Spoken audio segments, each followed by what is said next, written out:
এই হচ্ছে কি আমাদের মদনমোহন বাড়ি। দেখো খুব সুন্দর আমাদের এই কোচবিহার মদনমোহন বাড়ি।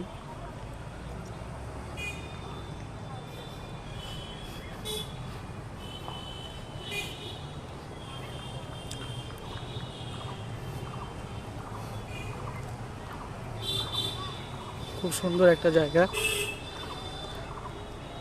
ঘোরার জন্য জায়গাটা ঠিক আছে।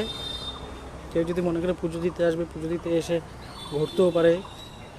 মদনমোহন বাড়িটা বেশ বড়।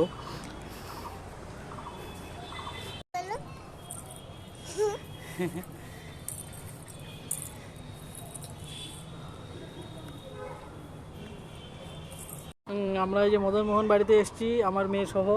ওর মা অসুস্থ, যেন ঠিক হয়ে যায়, তার জন্য আমরা এখানে মন্দিরে আমরা এসেছি ঠাকুরকে পুজো দিতে। এই যে আমার মেয়ে, শোনো মা, দেখো এদিকে, দেখো বন্ধুদের টাটা দাও, টাটা দাও, টাটা দাও, টাটা। দেখো সবাইকে টাটা দিচ্ছে আমার মেয়ে, টাটা দাও। হ্যালো বন্ধুরা, তো আমরা এসেছি মদন বাড়িতে ঘুরতে। এই যে দেখো আমার মেয়েও সঙ্গে এসছে। আমার মেয়ে আর আমি দুজনেই এসেছি, কারণ ওর মা অসুস্থ, আর সে যেন সুস্থ হয়ে যায় তার জন্য কামনা।